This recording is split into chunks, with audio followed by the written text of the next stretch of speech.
कर सुरुवात. स्वागत. वंचित बहुजन आघाडीच्या वतीने आयोजित असलेल्या आजच्या या पत्रकार परिषदेला उपस्थित असलेल्या सर्व पत्रकार बंधू भगिनींचं मी हार्दिक स्वागत करतो आणि सर्वप्रथम पक्षाच्या वतीने भीम जयंतीच्या सर्वांना शुभेच्छा देतो. आजच्या या पत्रकार परिषदेला वंचित बहुजन आघाडीचे राष्ट्रीय अध्यक्ष ॲडव्होकेट बाळासाहेब आंबेडकर हे माध्यमांना संबोधित करणार आहेत. मी साहेबांना विनंती करतो की त्यांनी पत्रकार परिषदेला संबोधित करावं. महाराष्ट्र शासनाच्या वतीने सुप्रीम कोर्टाचा निर्णय वर्गीकरणाच्या संदर्भात लागला होता किंवा लागला आहे, त्याला अनुसरून जस्टिस बदर साहेबांची एक समिती स्थापन करण्यात आली. मुळात आंध्र प्रदेशच्या जुन्या निर्णयाप्रमाणे वर्गीकरण करण्याचा अधिकार जो आहे हा राज्य शासनाचा नाही, तो पार्लमेंटचा आहे असं त्या ठिकाणी नमूद करण्यात आलेलं आहे. SC STची जी यादी आहे त्या यादीमध्ये काहीही बदल करायचा असेल तर तो अधिकार हा पार्लमेंटला आहे. पण दुर्दैवाने सुप्रीम कोर्टाने तो अधिकार घेतला आणि त्यांनी निर्णय दिला.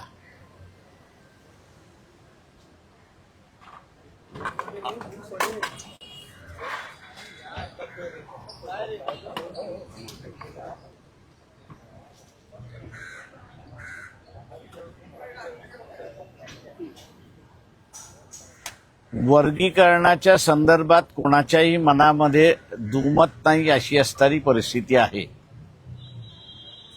परंतु ते वर्गीकरण कसं झालं पाहिजे,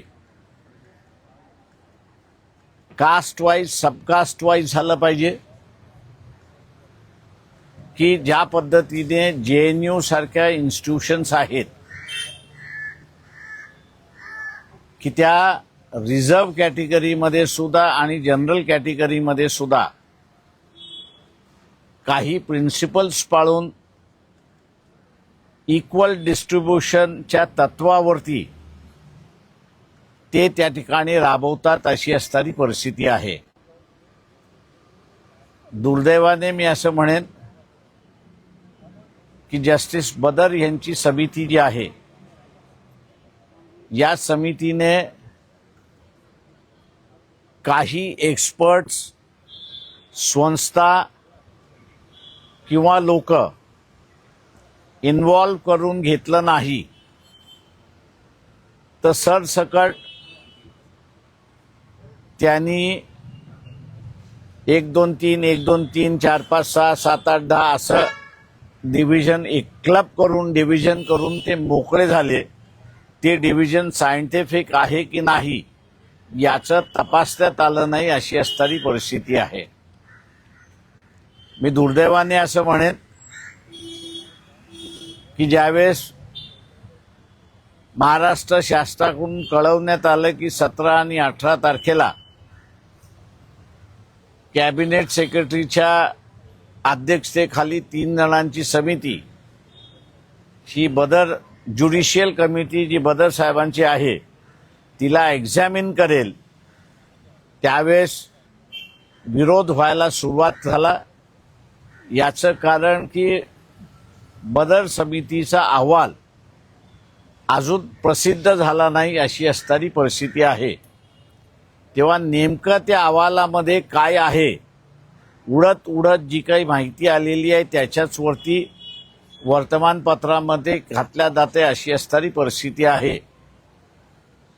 आणि त्यामुळे एक प्रचंड मोठा असणारा असंतोष निर्माण झालाय. आणि या असंतोषाला लक्षात घेता कालच शासनाने जी काही समिती 17-18 तारखेला एक्झामिन करून अहवाल देणार होती तिला 1 महिन्यावरती ढकललंय अशी असणारी परिस्थिती आहे. शासनाला आमच्या असणारी विनंती आहे की बदर कमिटीचा अहवाल हा पहिल्यांदा जाहीर करा. बदर कमिटीच्या कशा रीतीने त्यांनी असणारं विभाजन केलंय याचं त्यांनी असणारं पब्लिश झालं पाहिजे.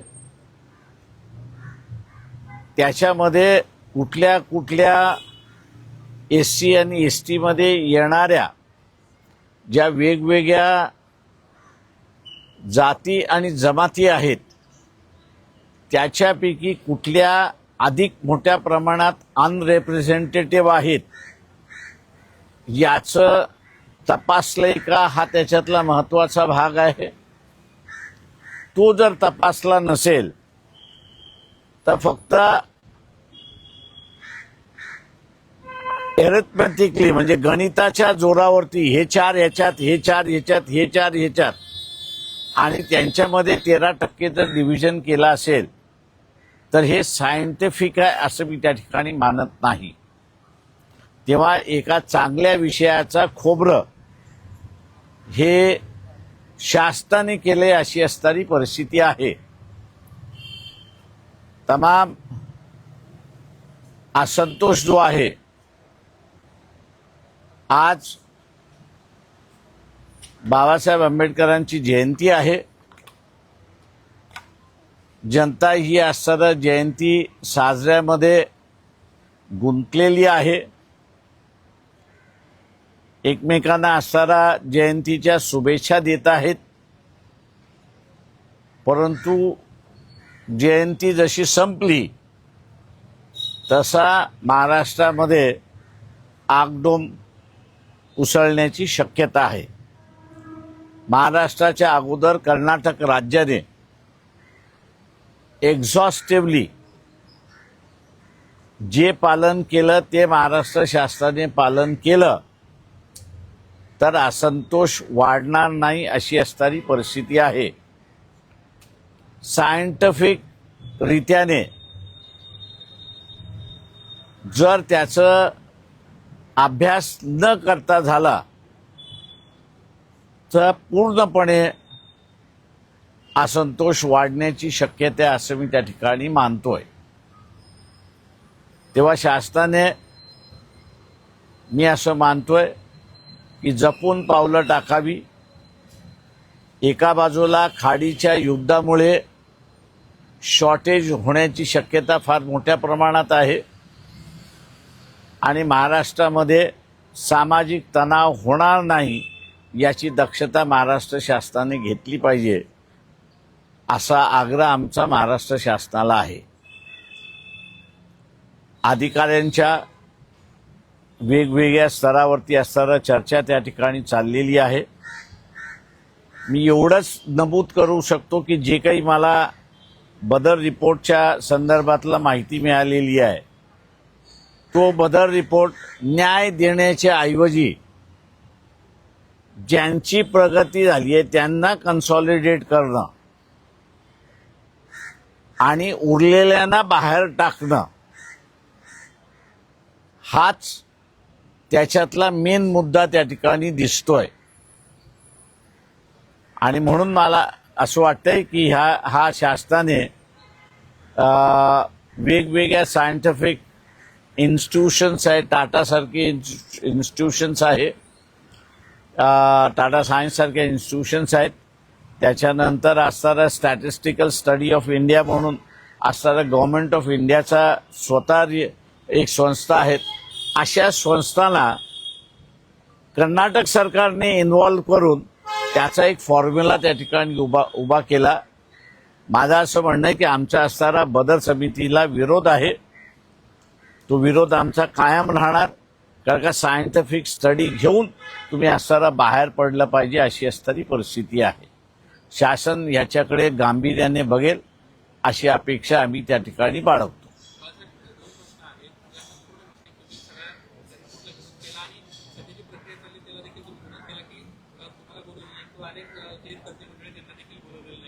त्या विषयात तुम्ही सर्वपक्षीय बैठकीची मागणी करणार का? आणि जर तुमच्या मनाप्रमाणे या सगळ्या गोष्टी घडत नसतील तर बाळासाहेब आंबेडकर आम्हाला कोर्टामध्ये जाताना दिसतील? ते मी एक लक्षात घ्या की त्याच्यामध्ये मी जसं म्हटलं बेसिक इश्यूच आहे आणि तो बेसिक इश्यू आता उभा राहिला. तो आतापर्यंत म्हणजे ज्याला आपल्याला म्हणता येईल की आतापर्यंत उभा राहिला नाही. चला सुप्रीम कोर्टाने दिला निर्णय मान्य करा म्हणून अशी एक भावना झाली होती. हा सायंटिफिक न केल्यामुळे आता बेसिक प्रश्न उपस्थित राहणार आहे. संविधानच असं म्हणतंय की SC STच्या यादीमध्ये हा बदल करायचा असेल तर तो बदल फक्त पार्लमेंटच करू शकतंय, उरलेलं कोणीच त्या ठिकाणी करू शकत नाही. हा बेसिक मुद्दा म्हणजे ज्याला म्हणता येईल आपल्याला की लोकांनी सोडून दिलेला मुद्दा हा पुन्हा मुद्दा असताना उपस्थित झाला असं मी त्या ठिकाणी मानतोय. आणि चांगल्या कामाला असताना शासनानेच खो घातला अशी असणारी परिस्थिती आहे. पण आता जी कमिटी आहे त्या कमिटीला 1 महिन्याचं अजून एक्सटेन्शन देण्यात आलेलं आहे असं तुम्ही म्हणताय. कुठले असे मुद्दे आहेत जे तुम्ही असं म्हणालात की तुम्हाला काही मुद्दे त्यातले कळले आहेत ज्याच्यामध्ये अडचण असल्याचं तुम्हाला दिसून येतं की त्या अयोग्य पद्धतीने असे कुठले मुद्दे आहेत जे अयोग्य एक पद्धतीने लक्षात घ्या की तुम्ही जे अबकडद केलं आणि त्या अबकड केल्यानंतर ज्यांचा तुम्ही त्या ह्याच्यामध्ये समावेश केलेला आहे त्या समावेशचा प्रिन्सिपल काय, त्या समावेशचा आधार काय, तर काही नाही. दुसरं असं आहे की बदर कमिटी ही ज्युडिशियल कमिटी आहे आणि चीफ सेक्रेटरीची जी कमिटी आहे ती ऍडमिनिस्ट्रेटिव्ह कमिटी आहे. अजूनपर्यंत माझ्या कायद्याच्या नॉलेजप्रमाणे ऍडमिनिस्ट्रेटिव्ह कमिटी ही ज्युडिशियल कमिटीला ओव्हर रूल करू शकते असं कुठं नियम नाही. उलट ज्युडिशियल कमिटी ही ऍडमिनिस्ट्रेटिव्ह कमिटीला ओव्हर रूल करू शकते अशी असणारी परिस्थिती आहे. त्याच्यामुळे हा जो कायद्याचा मुद्दा आला तो त्याच्यातला महत्वाचा आहे मी असं मानतो.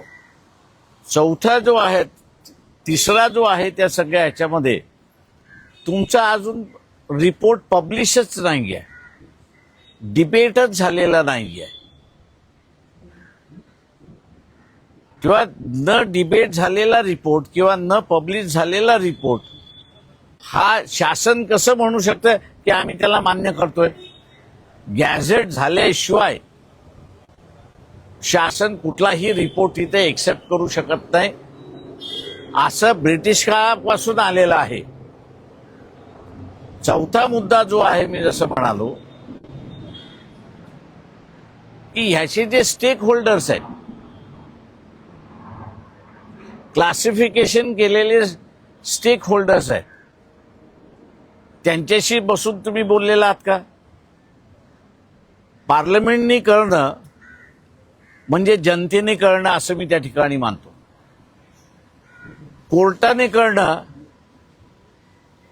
म्हणजे 5-6 डोक्यांनी करणं असं मी त्या ठिकाणी मानतोय.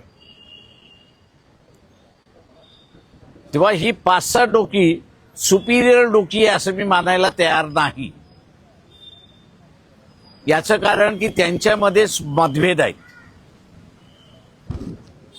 अर्ध असं म्हणते की आपल्याला अधिकार नाही आणि एक जण त्यांच्या बाजूला गेला म्हणून असताना त्या ठिकाणी म्हटलं जाते की आपल्याला अधिकार आहे. तेव्हा हा जो समजूतदारपणे मार्ग निघाला असता त्याचा खो आता कोणी घातला असेल तर महाराष्ट्र शासनाने घातला आणि एकमेकांच्या विरोधात SC STला सब क्लासिफिकेशन करून उभं केलंय असं मी त्या ठिकाणी मानतो. माझं काहीच बोलणं झालेलं नाही मुख्यमंत्री. नाही, आता मला असं वाटतं की ठिकठिकाणच्या असणाऱ्या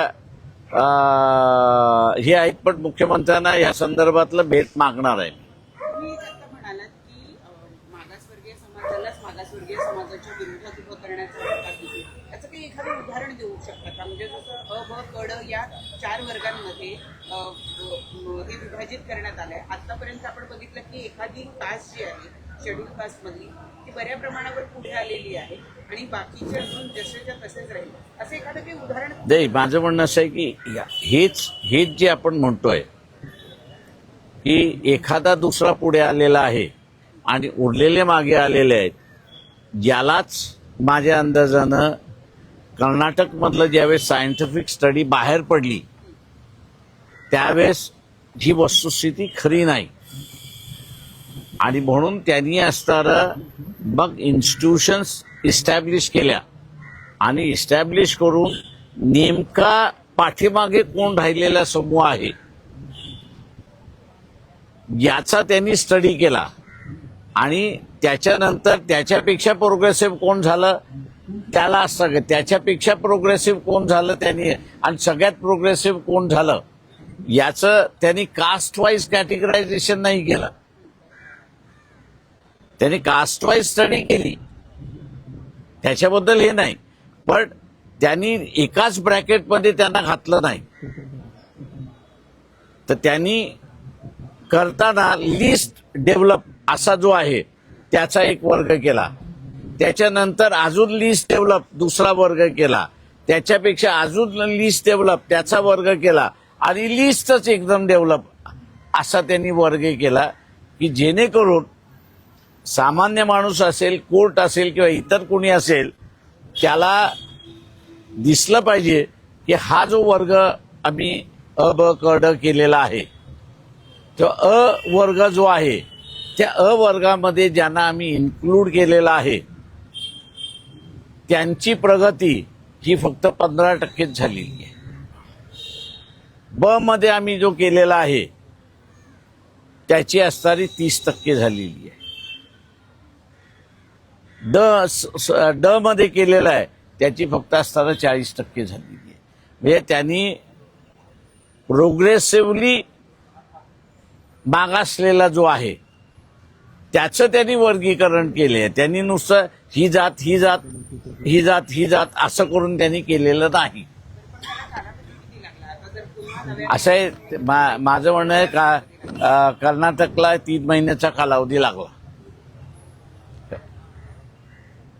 तुम्हाला हा कालावधी द्यावाच लागतो. याचं कारण असं आहे की तुम्हाला ज्या समूहाला मिळालेलं नाही त्या समूहापर्यंत तुम्हाला पोचायचं आहे. आता त्या समूहापर्यंत पोचायचं असेल तर तुम्हाला हा स्टॅटिस्टिकल डेटा असणं अत्यंत महत्वाचं आहे. नाही तर माझं जे काही इनिशियल रीडिंग झालं ते म्हणजे within the same caste parallel caste असं मी म्हणणार नाही, विदिन दी सेम कास्ट जो बाहेर राहिला तो बाहेर राहिला, जो आतमध्ये राहिला तो आतमध्ये राहिला, अशी असणारी परिस्थिती या बदल समितीने केलेली.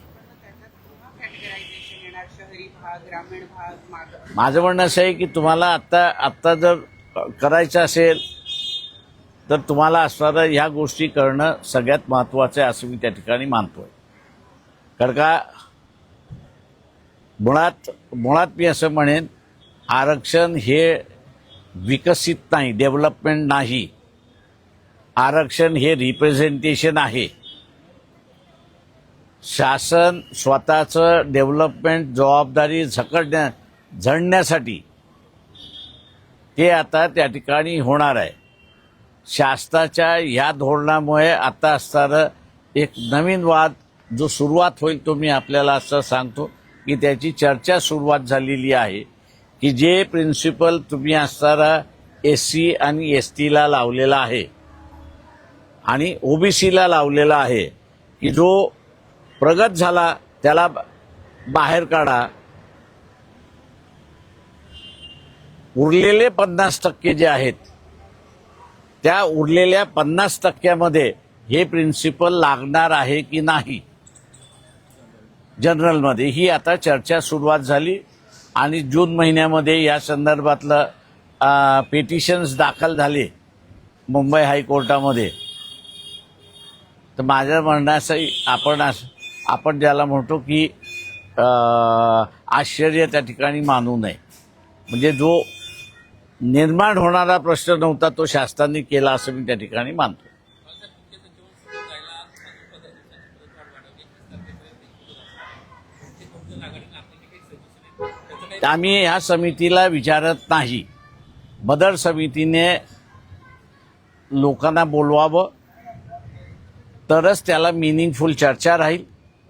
मी जसं म्हणालो की चीफ सेक्रेटरीची कमिटी ही ज्युडिशियल कमिटीची अंडर असते आणि ॲडमिनिस्ट्रेटिव्ह कमिटी ही ज्युडिशियल कमिटीच्या अंडर नसते, अशी परिस्थिती आहे. त्याच्यामुळे हा जो आयवॉश आहे त्याला आम्ही असणारं भीक घालत नाही. सर, सर्वपक्षीय आंबेडकरी नेत्यांना एकत्र याल याविषयी तुम्ही आवाहन कराल? राहिले कोण शिल्लक राजा माझ्याशिवाय? सगळे एक तर घरी बसलेले आहेत, नाही तर अल्ला प्यारे झालेले आहेत. ऍक्च्युली प्रश्न हाच होता की आज नेमकी जयंती आम्ही आज जयंतीच्या दिवशी मी हा घेतला. याचं कारण सांगतो की जे काही मला वेगवेगळ्या SC वर्गातून असणारं जे काही रिपोर्ट्स यायला लागलेत ते म्हटलं जयंती होऊन जाऊ द्या, मग आम्ही बघतो. तेव्हा जयंतीच्याच दिवशी मला ही प्रेस कॉन्फरन्स घ्यावी लागली आणि उद्रेक होऊ नये या दृष्टीने मला त्याच्यामध्ये लक्ष घालायचं आहे. आणखी एक महत्त्वाचा मुद्दा, पुण्यामध्ये समाज कल्याण विभागाच्या वतीने एक कार्यक्रम करण्यात आलेला होता. त्या कार्यक्रमामध्ये माओवाद्यांच्या संदर्भात एका गाण्यावर नृत्य केलं गेलं. हिडमा, माओवादी हिडमा, त्याचं गाणं होतं, त्याच्यावर नृत्य सादर केलं गेलं आणि त्याच्यामुळे सरकारी कार्यक्रमामध्ये अशा पद्धतीनं नक्षलवादाचा उदो केला गेल्यामुळे नवीनच वाद निर्माण झाला. माझ्या अंदाजाने इथला असणारा नक्षलवाद कायदेशीर बॅन आहे का? मी अजून तरी कायदेशीर नक्षलवाद बॅन झालाय असं कुठेच वाचलेलं नाहीये. त्याच्यामुळे जे बॅन नाही ते मोकळं आहे. म्हणजे हे विद्यार्थी पण गडचिरोलीचे होते.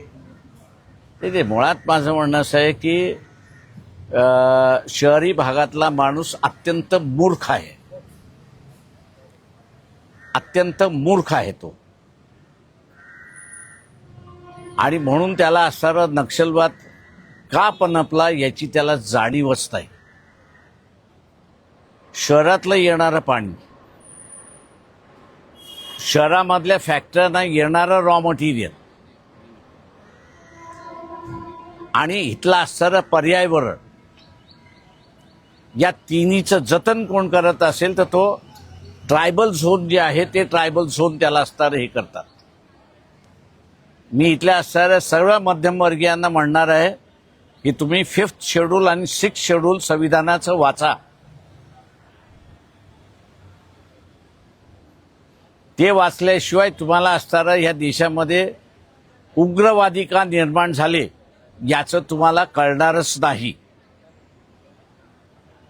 5th शेड्यूल आणि 6th शेड्यूल याच्याप्रमाणे ज्याला ट्रायबल झोन्स आपण म्हटलेला आहे त्या ट्रायबल झोनमध्ये कुठल्याही मुख्यमंत्र्याचा अधिकार चालत नाही. त्यांचं स्वतःचं असणारं काउन्सिल हे उभं करावं लागतं आणि हे सगळे एरिया डायरेक्टली प्रेसिडेंट ऑफ इंडियाच्या रूल खाली आहेत. मी मुद्दामून असणारा मूर्ख हा शब्द वापरलेला नाही, जाणीवपूर्वक वापरलेला आहे. आदिवासी इलाका हा ब्रिटिशांच्या ताब्यातही नव्हता. त्यांनी बाहेरच्या बाजूने असणारा विळखा घालून त्याला असणारं आतमध्ये ठेवण्यात आलं होतं आणि त्याचं राज्य चाललेलं होतं. संविधानाने ही भावना लक्षात घेत ट्रायबल झोन्स तयार केले आणि त्या ट्रायबल झोनचं पूर्ण जबाबदारी ही ट्रायबलवरती दिलेली आहे आणि ती जबाबदारी डायरेक्ट प्रेसिडेंट ऑफ इंडियाच्या रूल खाली आहे. कुठल्या राज्यामध्ये झालेलं आहे तर कुठल्याही राज्यामध्ये हे इस्टॅब्लिश केलेलं नाही.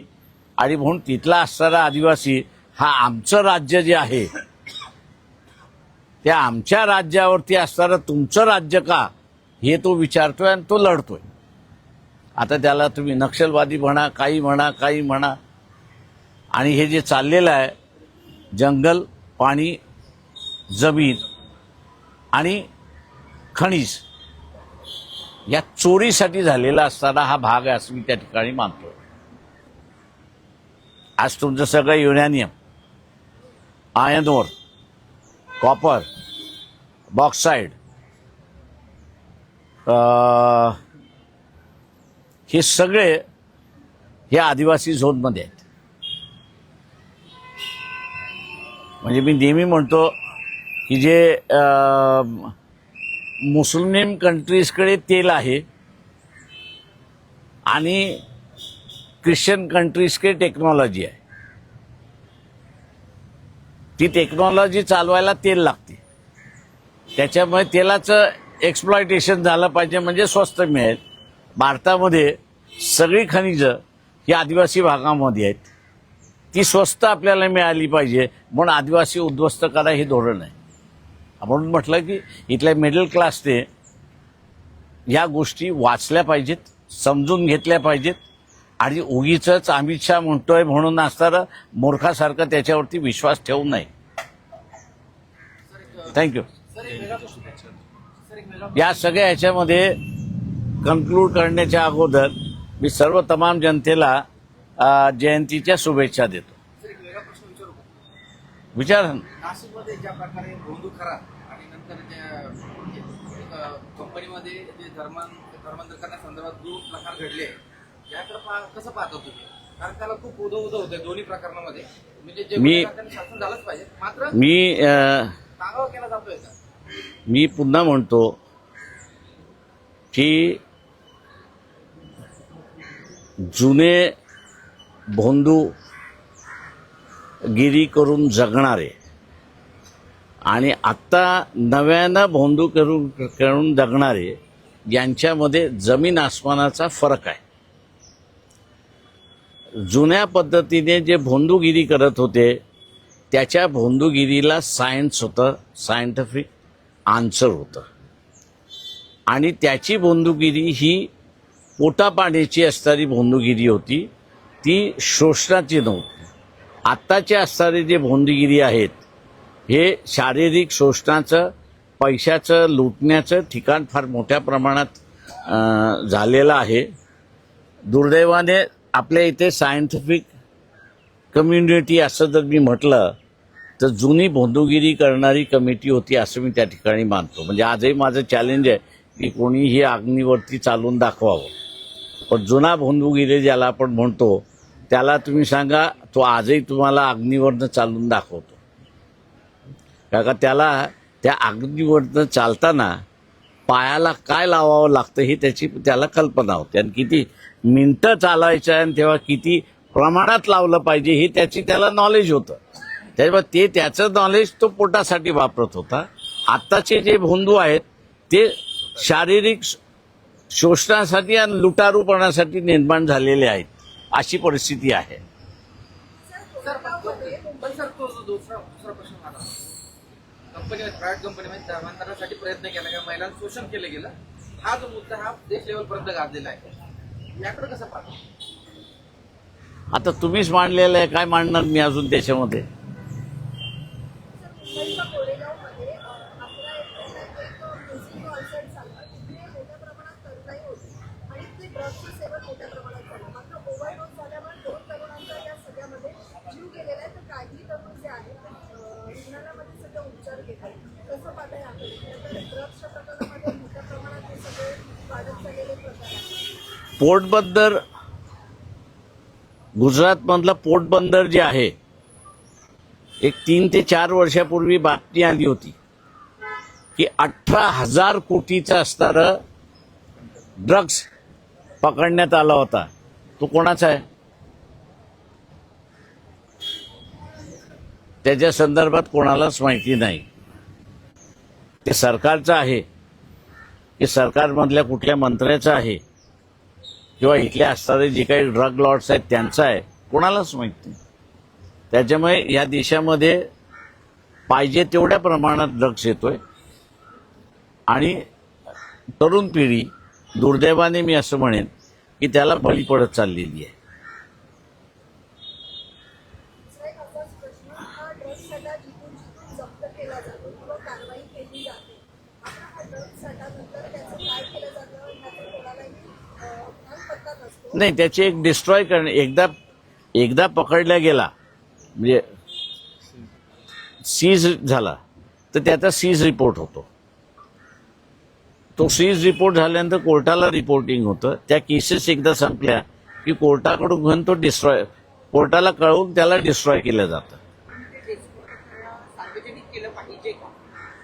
ते सार्वजनिकच डिस्ट्रॉय होतं. अशा स्वरूपाचे कुठले पुरावे कधी कुणी बघितल्याचं म्हणजे आम्हाला तरी माहिती नाही. बरेचदा असं कळतं की तो ड्रग्सचा साठा तसाच पुन्हा एकदा विकला देखील जातो, त्याच्यामुळे हे असे प्रश्न उपस्थित. नाही. आता हे स्प्रेड आउट होतंय, कारण का एकदा कोर्टाकडे गेलं की कोर्टाला स्वतःहून ती डिस्ट्रक्शन करण्याची ऑर्डर करावी लागते आणि ती ऑर्डर केल्यानंतर त्याला ते डिस्ट्रॉय करावंच लागतं. हा, तुम्ही त्याच्यामधलं म्हणताय तो एक प्रकार होतो, हा मला माहिती आहे की 100 किलो पकडला असेल तर 20 किलो बाजूला काढला जातो. सर हा मगाशी प्रश्न होऊन गेला माझा. आज आंबेडकर जयंती आहे, अशा वेळी दरवर्षी एक प्रश्न समोर येतो की आंबेडकरी सगळे नेते एकत्र कधी येणार, एकत्र. अरे मी तोच तर म्हटलं, आता जिवंत कोण आहे त्याचं मला नाव सांगा, त्याला घेऊन येतो मी. चल, थँक्यू. चला, आजच्या या पत्रकार परिषदेला उपस्थित असलेल्या सर्व पत्रकार बंधूंचं आणि भगिनींचं मी धन्यवाद मानतो, अभिनंदन करतो आणि आजची पत्रकार परिषद संपन्न झाली अशा ठिकाणी जाहीर करतो. धन्यवाद. थँक्यू. चहा पाणी.